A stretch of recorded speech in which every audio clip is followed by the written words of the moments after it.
amazing creature, Spider-Man. You and I are not so different. I'm not like you. You're a murderer. Well, to each his own. I chose my path, you chose the way of the hero. And they found you amusing for a while, the people of this city. But the one thing they love more than a hero is to see a hero fail, fall, die trying. In spite of everything you've done for them, eventually they will hate you. Why bother? Because it's right. Come get your tune-up. It's time for your tune-up. Your game needs a tune-up. Tune-up. Tune-up. Tune-up.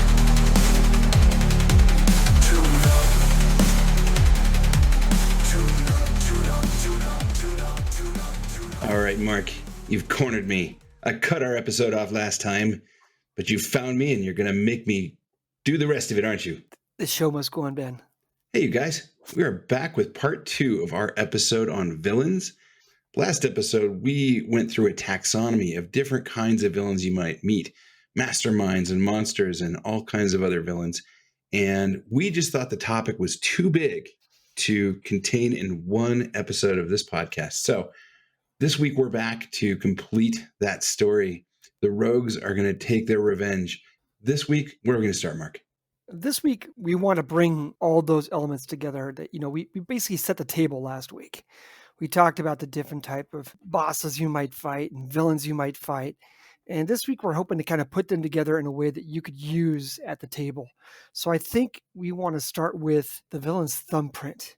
Those villains, they've got to live in your players' heads rent-free. Their fingerprints need to be all over the game. Their villainy, their evil, it needs to be effectively everywhere so that the players don't forget they're there, so that the players are feeling threatened by it. And when that villain finally shows up, it's going to be an event.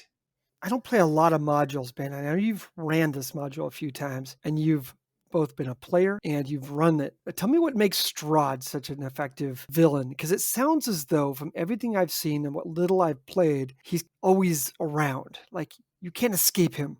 This is something you find with literary villains as well. Like, you think Sauron is kind of like this in Lord of the Rings. Strahd is just somebody who's got eyes and ears everywhere. He's somebody who has monsters and lieutenants and creatures out there in the dark. And his will is felt all over the land. And he permeates Barovia. And I bring up that name in particular because I can't think of any other module that has a villain that people actually know the name of. Oh, that's a really interesting point. Again, we're kind of being D&D specific here, but what about like Vecna? That's true. I could say, but I guess Vecna's a little bit more recent. Yeah. But Strahd goes back for quite a while. I remember Strahd when I was playing second edition. I think people were playing the Ravenloft. And yeah, I think there's no question he's at the top of the mountain. Yeah. So I always kind of wondered like what made him resonate with people. And I think it's the fact that he's kind of shows up a lot. First of all, he makes himself known. He doesn't let the players forget he's there. I think it's a really good point. Hey, you guys, in the comments section, if you're reading this on YouTube or if you want to drop us a comment, I want to know who you think wins, Strahd or Dracula for best vampire. What do you think, Mark? Strahd or Dracula? Well, I mean, it's Luke Cage. He comes to get his money. No, no, I got to go with. Isn't Strahd Dracula? Isn't he the same thing? I mean, that's the thing. One of the points about Strahd that makes him really memorable is he's your classic vampire aristocrat, and so. Yeah. Vicious, but also in a weird way, kind of noble. So Here's the thing, friends. Villains, to be effective, they need to be felt by the players. And there's a couple different ways you can do that. One way is that they need FaceTime with the players. Mm-hmm. And we're going to talk in a moment about how to make that FaceTime happen without things going totally sideways. Newsflash, guys. It's going to go sideways. Yeah. We're just going to try to figure out how to control that sideways momentum. But go ahead, Ben. I will say this, though. There's other villains that are sometimes felt more than seen, but they're still very vivid. And the evidence of their evil needs to be vivid. And I'll give you an example here, Mark. Think about Jaws.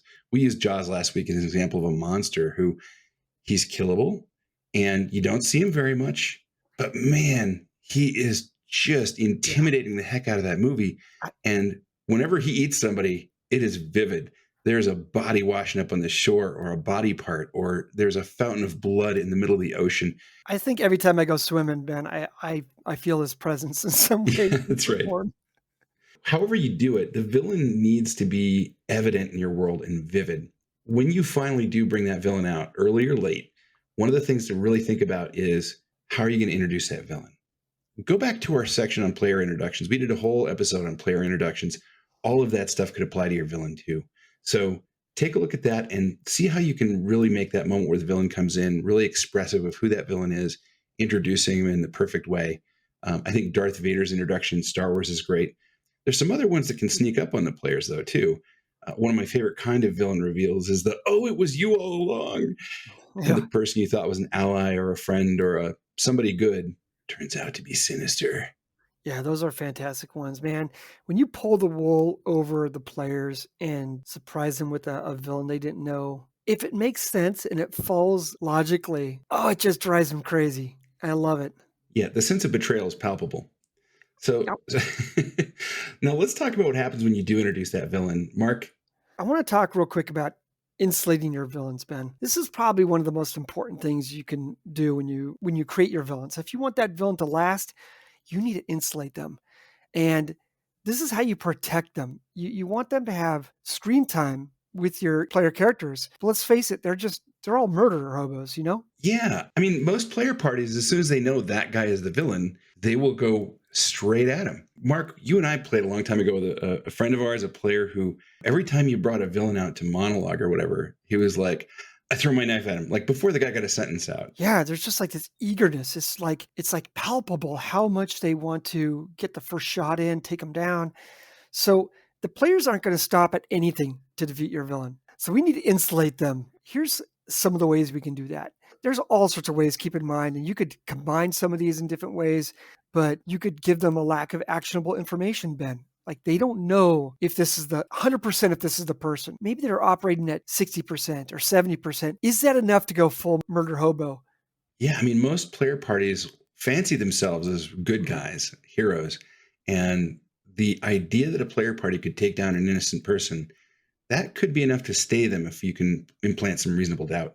I'm going to tell you one of my favorite ones. This is one I've used in several games. I love it. It's have that encounter with that villain in a public place. I've had an encounter with the villain that the group hated. They hated with the passion of 100 hot suns, Ben.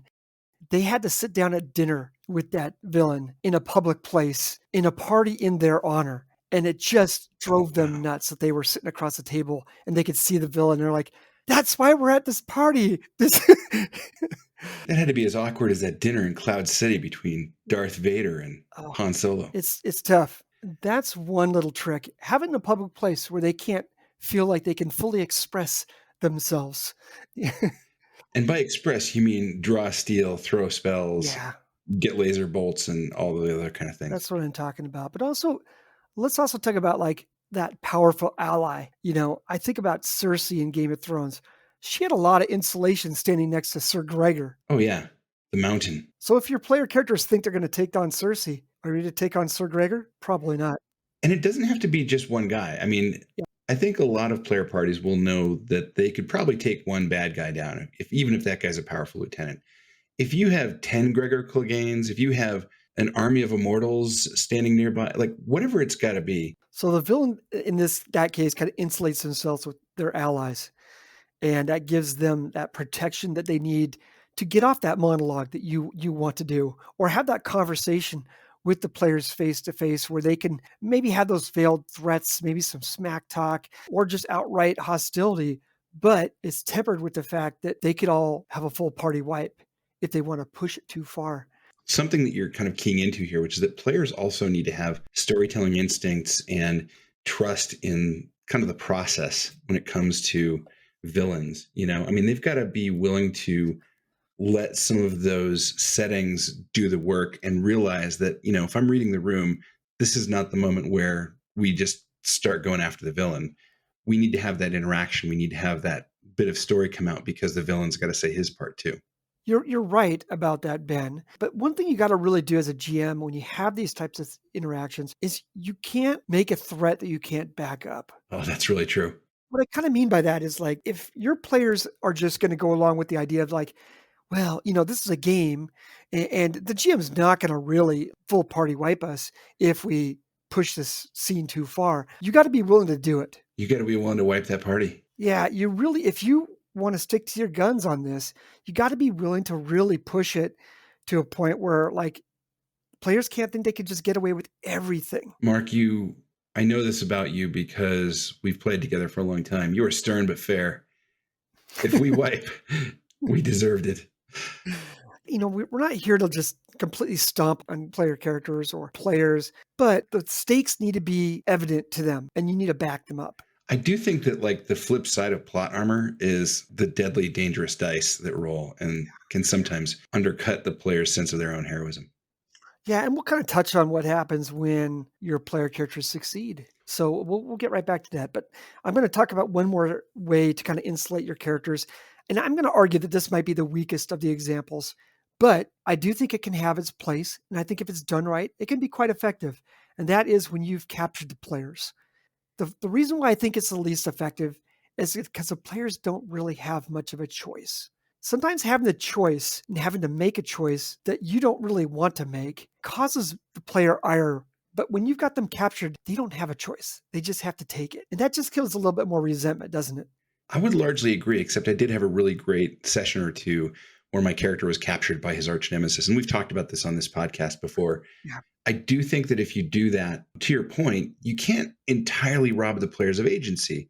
What made that whole thing effective was that my character had a little thing he could do. He couldn't pick up his guns and go after the bad guy, but what he could do is start just carefully trying to subvert the bad guy's henchmen and start to turn those guys and make a better deal. And hey, you know what? Now he's free. All of a sudden, a whole different story begins to emerge where the character's triumphant because he could take a little advantage and turn it into a bigger one. And that makes you feel 10 feet tall.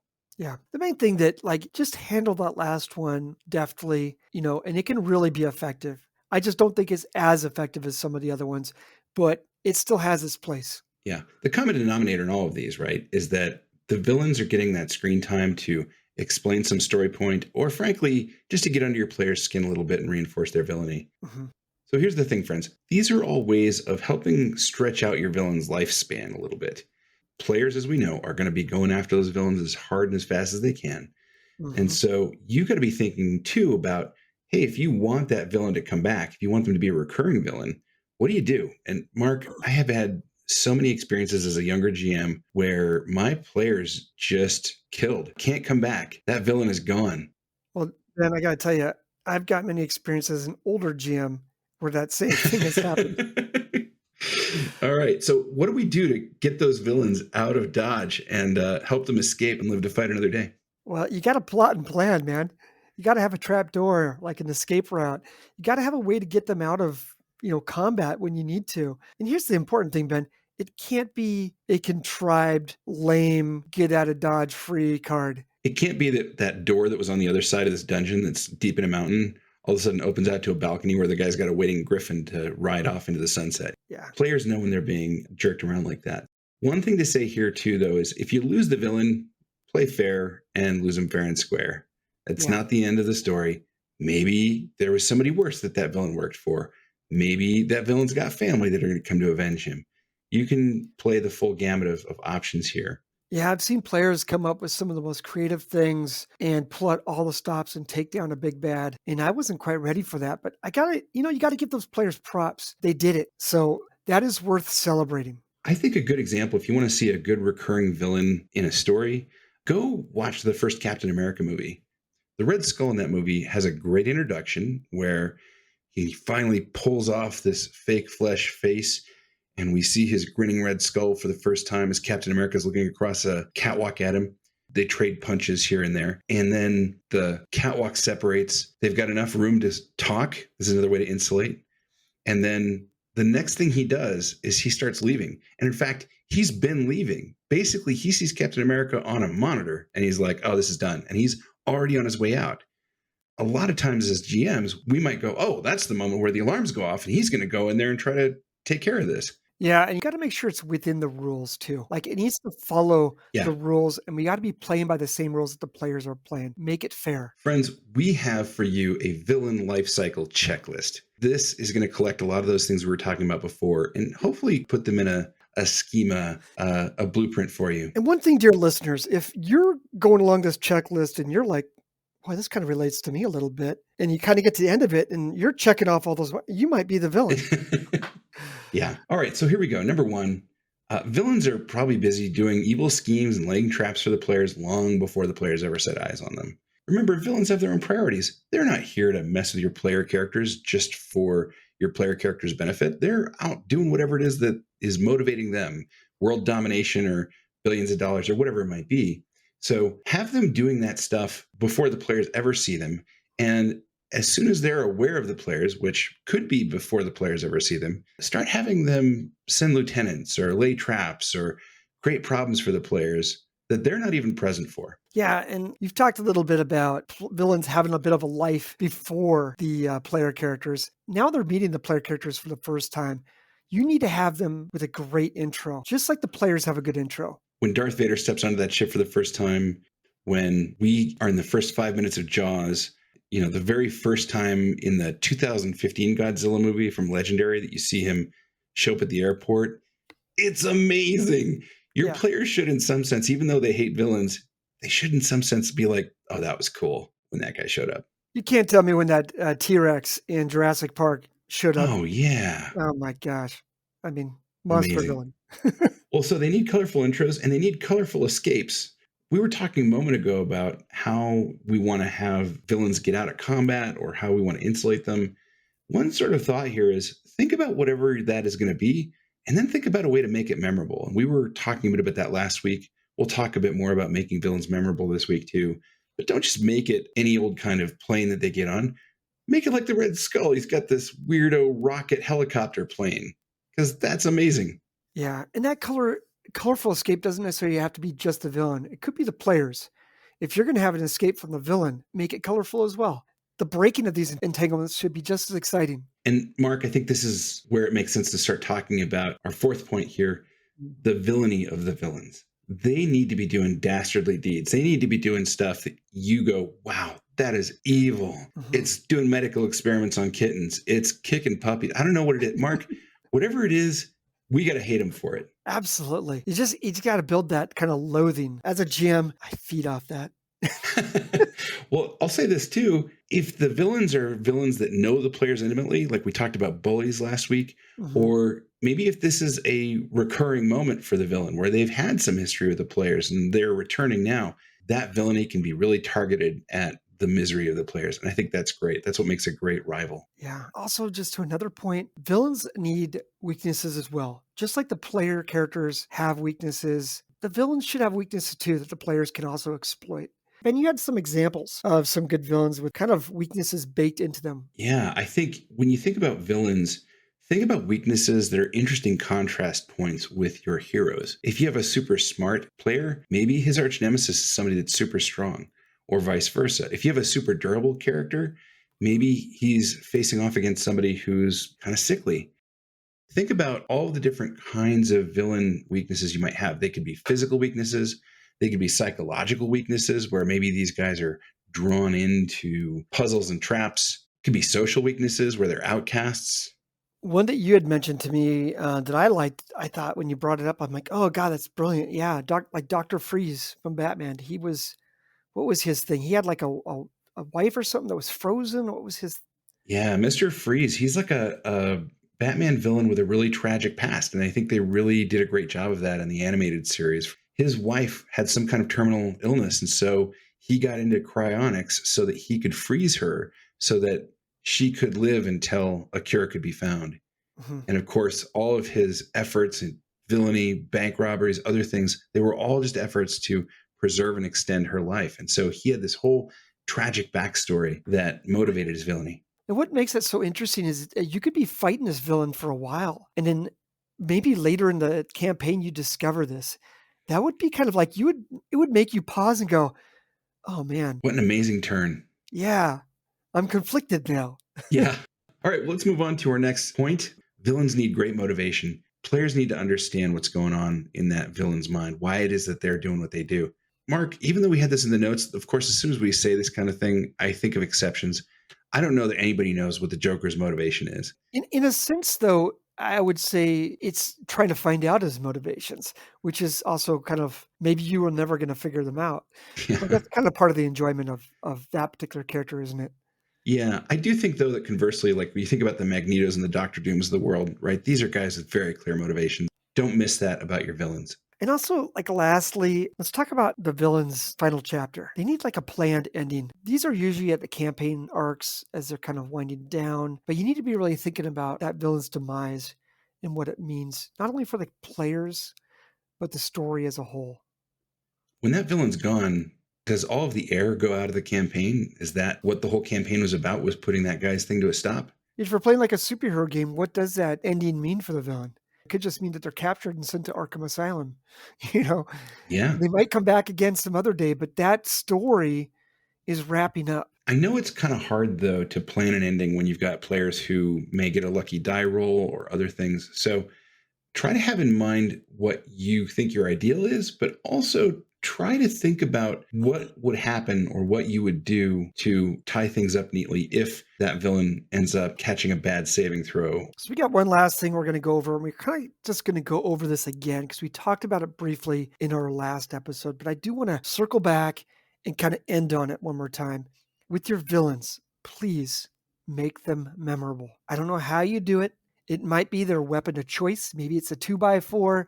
Maybe they're always smoking and you find evidence of the cigarette, butts being burned out in his victims. Maybe they stutter. Maybe they have a limp. Maybe they have a Pokemon collection. I don't know, but if you Like could they're make leaving Pokemon cards at their crime scenes. honestly, I just thinking about it now, Ben. I could just imagine players finding out that the villain has a Pokemon collection and their goal is to steal his collection. That sounds like a really fun game. So seriously, just if you think about it, if you make these things memorable in their minds, they're not going to forget your villain. And essentially that's what you want. You want that villain to live in a little part of their brain as like memorable.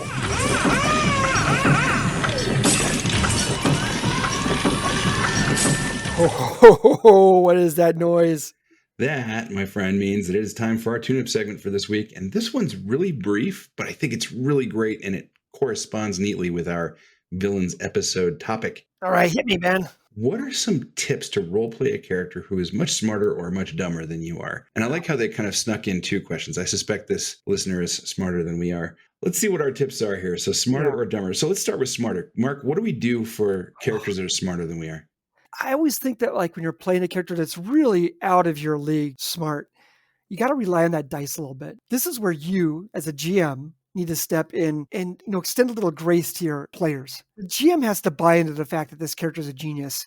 And so there will be times when you're going to allow the player to roll a dice and you're going to reveal some things to them to let them know that like, hey, you're playing a genius and I get that you're not. That's interesting. So you're imagining this is characters who are smarter than their players, but these are players you're talking about, not necessarily GM characters. Yeah, I mean, I'm sorry. Yeah, maybe I wasn't very clear about that. These are players who are playing characters whose intelligence score is larger than theirs. Okay, now I understand the GM buy-in part. So that makes sense. I think also the corresponding is true, right? If you're playing a smarter than average villain, you've got to have the players buy into that too.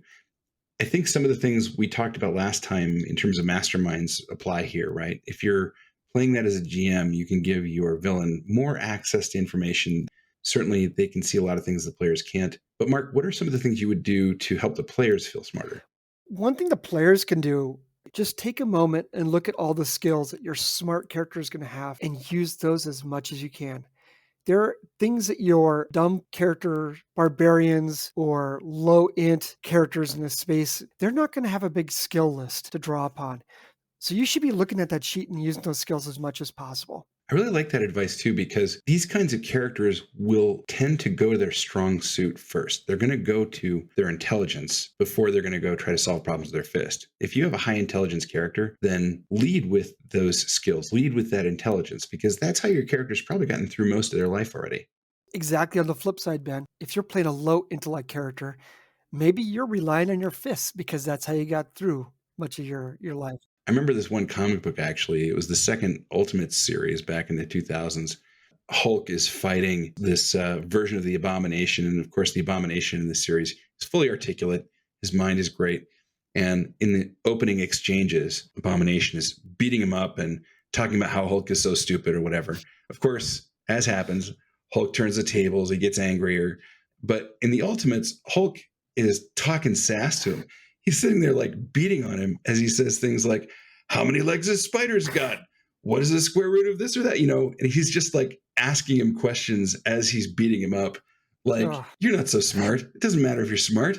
I will outsmart you with these fists. Yeah. I think of one of the great characters that we've seen recently in film is it Drax the Destroyer. Oh, yeah. Like, he's just this kind of like lovable. He's dumb as rocks, but he's funny. He's got a heart of gold. And if you're playing a character like that at the table, you got to be willing to make purposeful mistakes, but don't derail the entire game. Don't make it arduous for the rest of the players, but just have fun and revel in that kind of stupidity. I will say the bit where Drax is like, I'm moving so slowly that I'm invisible, sounds like exactly the kind of thing I would expect at an RPG table from a player that was playing up a dumb character. Yeah. I said just a moment ago, don't derail your game.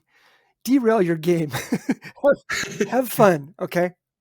Just a little bit. Yeah. I think that's kind of the appeal of those characters, that they are there to be a little bit of humorous comic relief from time to time. Kind of a bit of a chaos agent, aren't they?